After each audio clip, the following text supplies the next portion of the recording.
So Dr. Mosima, thank you very much for making time to share your insights into the future of leadership. But before we go into the future, can you tell us a little bit about your own background? Where did you grow up? I was born in a little town called Mokopane in Limpopo province, and I grew up in the dusty and beautiful streets of Lebowakgomo in Zone A. Throughout my primary school, though, my mom got a job in Seshego, and we subsequently moved to Seshego, which is 10 kilometers from the town of Polokwane. Despite moving to Seshego, though, I spent most of my childhood in Lebowakgomo, and to date, I still consider Lebowakgomo my home. My heart is still there, and we still have a house there as a family. Right. And tell us, what was your dream career when you grew up? It's a very interesting question that got me to reflect. I grew up as a sickly child, and I wasn't a stranger to doctors' rooms and hospitals. The experience was honestly horrifying that I made a decision early on. I think I was in Standard 3, that I'm going to study medicine, and the focus of my study is going to be finding an antidote to diseases and illness. I was determined that no one should live life the way I did, popping pills and having injections, that I was convinced that I'll end my misery by studying medicine so I can invent health. That was my dream as a child. And I believe you started your career at Untitled Hospital. That is correct. I did my internship at Untitled Hospital in Katlehong, the old Untitled Hospital. Right. And then you became a community medical officer at Tinswalo. Yeah, so when you study medicine, the first 2 years in my time, and I believe now it has changed, the years maybe slightly longer, you need to do your internship and then your community service before you can be certified as an independent practitioner. So for community service, I was in Mpumalanga in one of the hospitals called Tintswalo Hospital in Ekonhoek. Right. Where I completed my community service. And Dr. Mosima, who inspired you in your early days?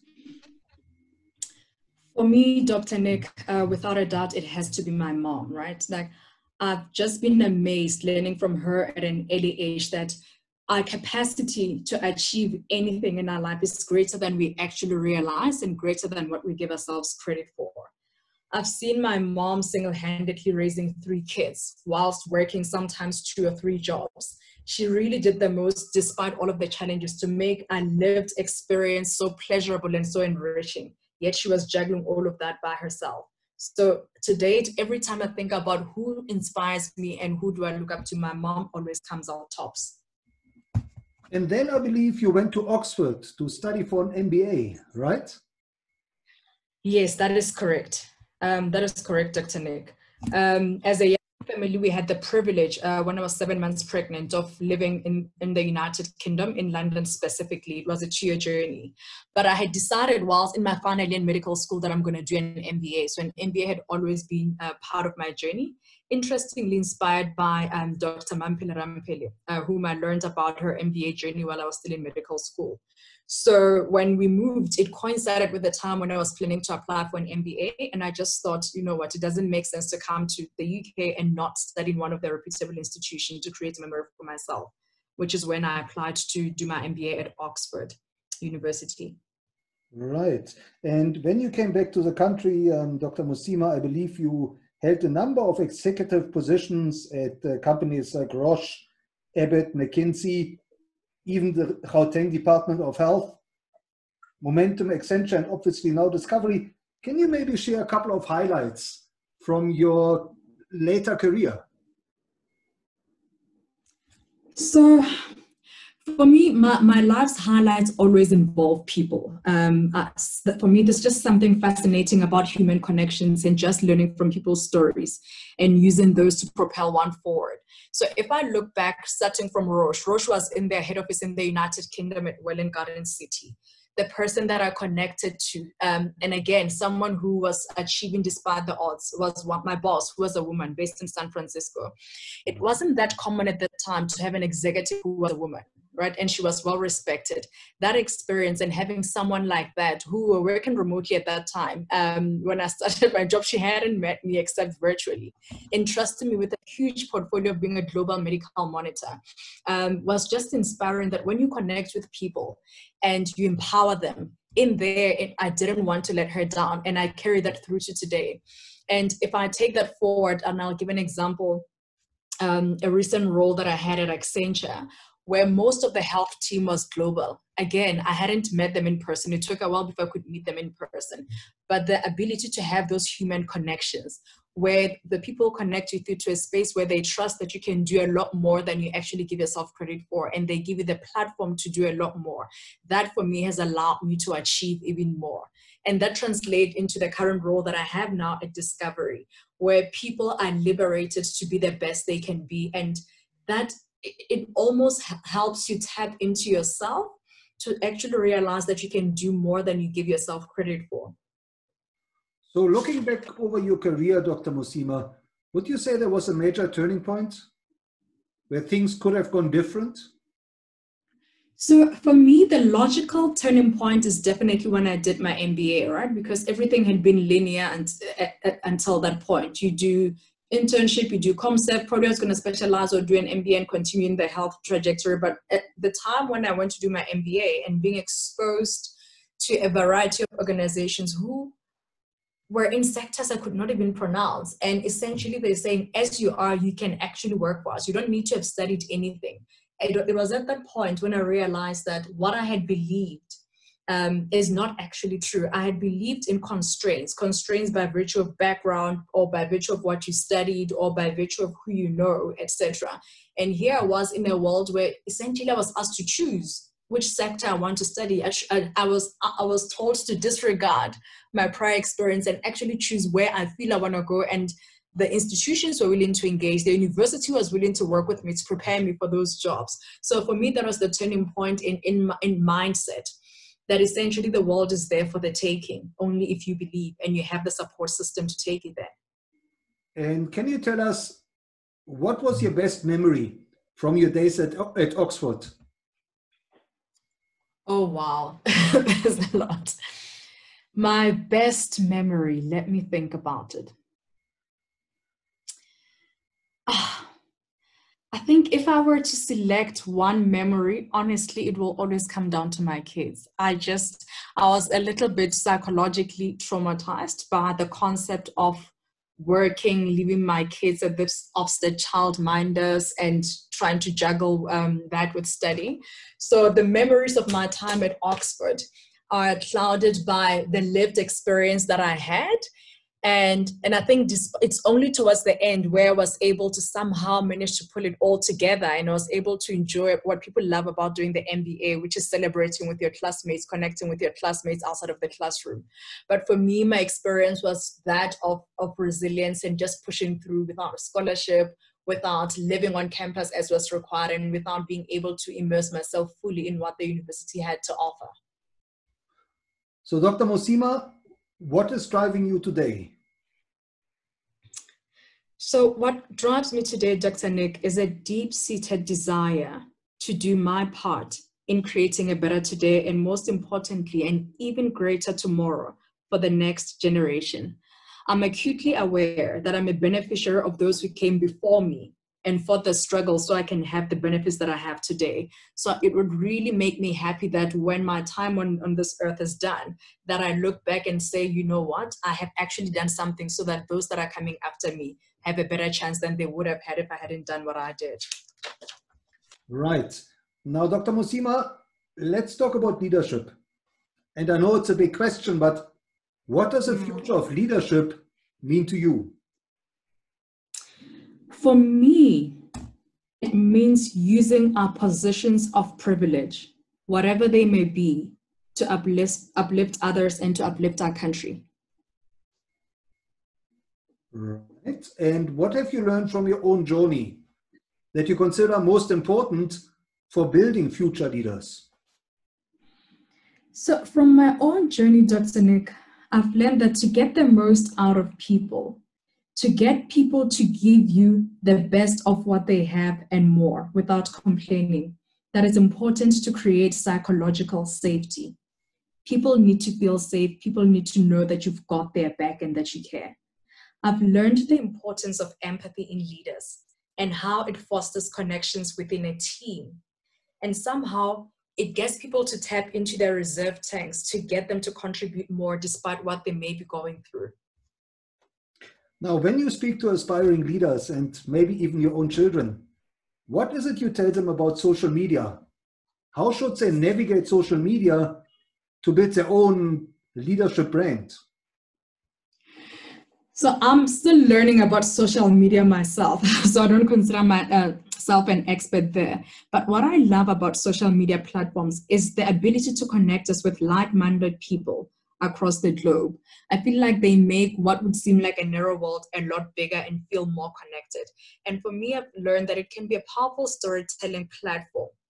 You know, I enjoy the benefits of social media because it is a platform that, if used appropriately, it can allow you to tell your story and become your authentic self and therein inspire other people whom you may not know and may never have met.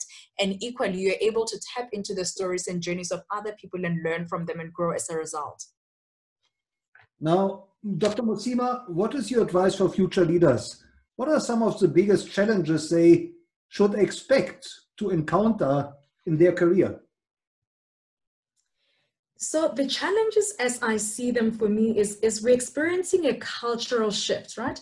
The way of working is changing even pre-pandemic. If we just bring it to now, like what we used to define as work being a physical office and now work is, it's still being defined. That in itself is not something that people are accustomed to. And one needs to learn to navigate, to be able to connect with people, to be able to inspire people and ensure people remain productive despite that. There's also a social consciousness where people are expecting more of their leaders and organizations, where to attract talent and to actually sell to people, there's going to start being a demand where people want to see what you're about and what your role beyond profiteering is. So I think as a leader, it's going to be important to take those into cognizance to ensure that you remain relevant. And if you were to design a curriculum for future leaders, what are some of the new skills you would want to factor in? I'm not sure if it's new skills, but what comes to mind for me is you've got to be adaptable.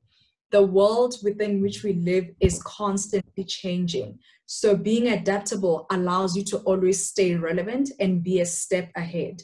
Right? When it comes to technical skills, it goes without saying that it's important to stay abreast of emerging trends and upscale yourself. But from personal skills, adaptability for me is a plus, right? And the ability therein to nurture diversity of thought, to ensure representation and be able to manage there. Because I found it's easier to lead and manage where everyone is similar to you because it doesn't require a lot more of you. But when you're required to understand different schools of thought, different ways of being, people who are younger and expect different things out of you, and you still are you're expected to connect with them and lead them. I think those are going to start to be increasingly important because we're seeing a new breed of people coming into work that are no longer tolerant of the environment that may have served those that came before them. And Dr. Mosima, as a mentor to future leaders, can you maybe share a success story or two where you mentored an upcoming leader and that person took your advice to heart?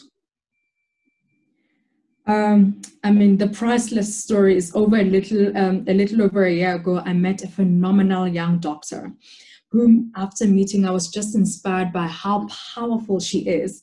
And I was intent that I'm going to find a way for her to join my team. And at that time, obviously, I did try in my previous job to try and get her to join my team. And everybody who met her in my organization was convinced that she's going to be an asset to the organization. I subsequently left to join Discovery, and an opportunity came again where I had a vacancy in my team. And at the time, she also was exploring a career in consulting because I had shared my journey from how I transitioned from being a doctor into business and how consulting for me was a cornerstone in helping to equip me with the skills to navigate the corporate world.